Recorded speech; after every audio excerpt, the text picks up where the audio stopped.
Shout to the ghosts and the ghost sets. Hope everybody's good out there.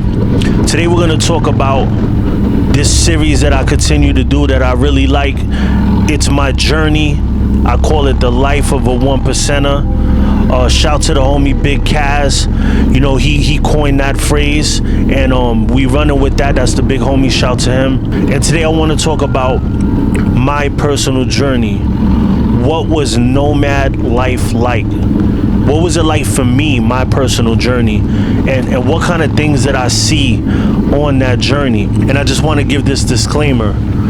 Every club is different. Every club has their way of their system, of the way that they handle the way the Nomads is run. Even in the same club, if you got a different president, it might run different. So I'm just telling you that this is my personal experience, because you know people like to poke holes in stories and all that. And let's not confuse this with a regular biker that is living a nomadic lifestyle. We are talking about a motorcycle club, a MC, diamond club, nomad bottom rocker wearing patch member. And what does nomad mean? It means no mailing address. That's the actual meaning of what is a nomad.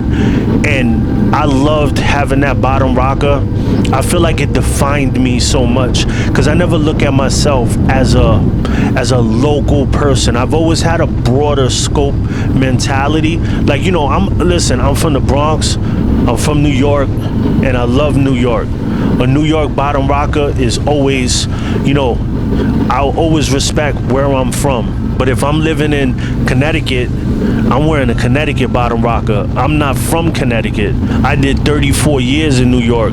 So for me, that's one thing about clubs. Let me know in the comments how you feel about that. Wearing a bottom rocker in, like, for a state that you moved to that you're not from. Am I the only one who kind of looked at it like, well, I'm from New York and this is a Connecticut, you know, bottom rocker or whatever?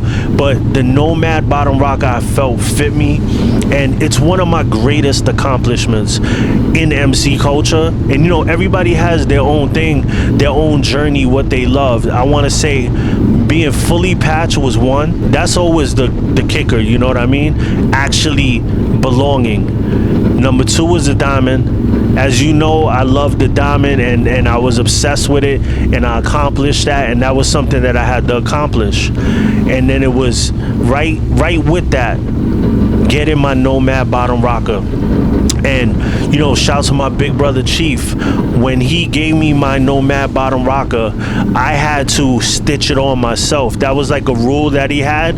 If you get it, you hand stitch it yourself. Because you know, in clubs, you know, you don't always have to hand stitch stuff. You could bring it to a tailor or whatever. And you know, that's accepted. It's not like, you know, there's nothing wrong with doing that. I'm not saying that, you know what I mean? Because, you know, other patches that I had, that's the way I did it. But everything with Chief was symbolic, you know?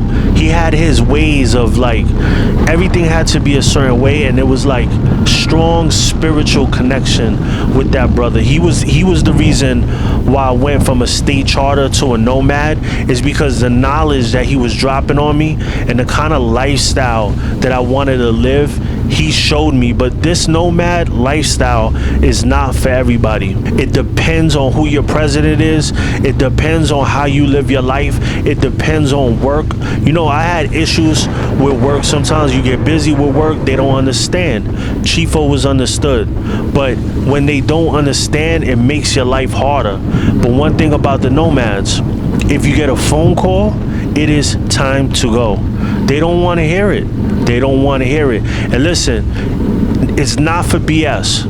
That's one thing I want to tell you. It's not for BS. A lot of people think that, you know, can I be a one percenter? You know, I work, you know, I got kids. I can't just leave my kids and just disappear or whatever. And that's not the way it is. But are you having a flexible home balance when you're a nomad? No. It's demanding. It is demanding, and it's hard, you know? Nomads only answer to the national president and their president. So it's fun because you're like, you know, you're an elite. You're doing what you want to do. And if anybody has a problem with what you're doing, they're going to go to your president or they're going to go to the national. So it has to be major for them to even come at you with anything. So, you know, that's a good thing about it. Now, when you're a nomad, you're in a Nomad Charter, so you're not a nomad in a regular state part of the club. So you're not, depending on your relationship, some nomads sit in because they live in that state, but sometimes there's tension, it's like that, where they feel like you're in that charter, so our local charter business is not your business or whatever. There's stuff like that goes on. If a new chapter is opening up, like let's say Chicago, right? We open up shop in Chicago. The nomads go out there, help that charter get established, get that set up. Big Bro had to sit down with diamond clubs and stuff like that where there was issues in certain states like that. And let me tell you one thing, a true diamond club doesn't ask permission to go into a state. They just pop up. And this has been a problem for years, but diamond clubs do not ask permission.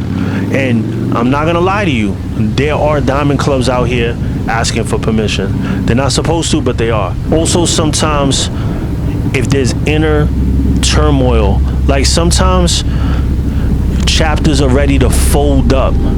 If it's so bad with infighting and people are starting to leave and stuff like that, they will send nomads out and try to regulate that whole situation, and like if they hear something about somebody, nomads will do background checks, make sure that you're straight and there's nothing on your jacket. Sometimes when you're starting a new charter, everybody will just wear that Nomad bottom rocker because they don't have knowledge of the club. So sometimes the higher ups don't want them running around with the state and claiming that state like they really understand what the club is about and how to maneuver with that cut on. So sometimes they're under the Nomad Charter and they're actually like nomads, but in a charter it's a weird situation, but it's like actually how you get groomed for people, because a lot of times when you patch over, and I have videos about this on the Demons Road channel about patch overs.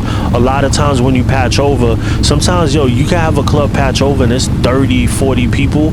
You're not gonna have everybody prospect, and sometimes it just really depends on the situation, what kind of club they're coming from, what the situation is. But sometimes they'll patch the whole club as prospects. Like some old school clubs will make that whole charter prospect, but then some will just carry that Nomad bottom rocker, and eventually, when they're set up and they're ready, they'll let them, open up their charter or whatever, but they still have their meetings and move together, but they're just overseen and being taught. Sometimes they'll have like a Nomad bottom rocker, and then their side rocker will be the state, and that's kind of letting they're setting up a charter they're about to set up. So one thing you got to understand too, when you run around with this Nomad patch, you got to be about that life. If you somewhere, you got to be ready to like really get grilled, because if they don't know you, like even if you live in a state, like let's say you live in New York, right, and you got a Nomad on and they don't know you, they could think that you're plotting to set up shop or whatever. So I'm saying for traveling purposes, like if you're going somewhere far, you gotta be on point. Like you can't play games, because they're gonna think that you might just be passing through that state, but they don't look at it like that. They look at it like, why are you in our state and are you there to set up shop? Because like I said before, a lot of times the nomads come and set up shop. A lot of times the nomads are tenured members that really are hitters. I've seen Nomad charters where they're a mess, people don't have bikes, people didn't prospect.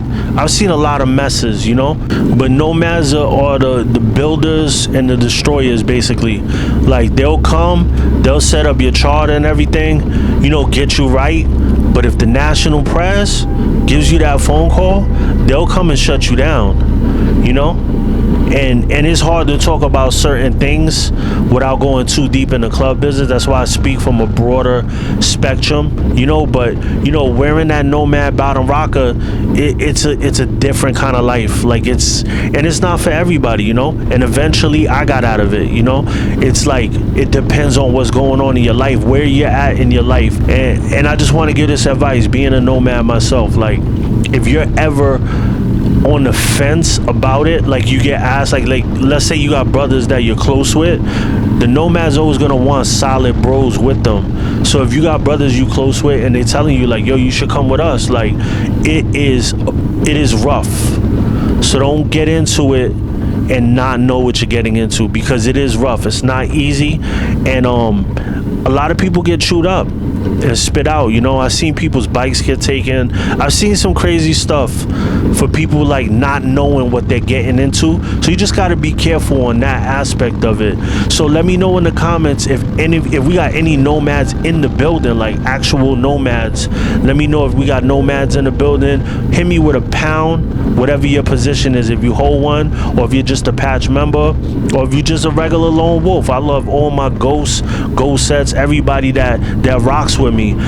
This second page right here is about to change too, because we're gonna keep doing this moto vlog style, but my solo project Ghost Savelli is done and it will be coming out soon. So you're gonna start seeing music, but everything that is on this channel is me, my journey, my lifestyle. So sometimes you won't see MC stuff. Like I did a video where I'm in my old neighborhood on Decatur Ave and I take you to 205th to the D train and show you how we used to hop the train and stuff like that. Check that video out, because I got that, you know, that was one of the other videos that I dropped. Check that one out. Like I got videos about my real lifestyle, like things I've been through. So the music is a big part of my life. That's where I started learning how to edit and all that, is doing hip-hop videos. But my music is going to be biker motivated music, so it's still in line with everything that, you know, goes on this channel. And if you want to support the channel, we got the Cash App $ Demons Row, PayPal demonsrow@gmail.com. Thank you for tuning in to Sose the Ghost TV, which is sponsored by Demons Row, the holy grail at MC culture. Like, subscribe, and comment. And oh yeah, we ghosting, baby.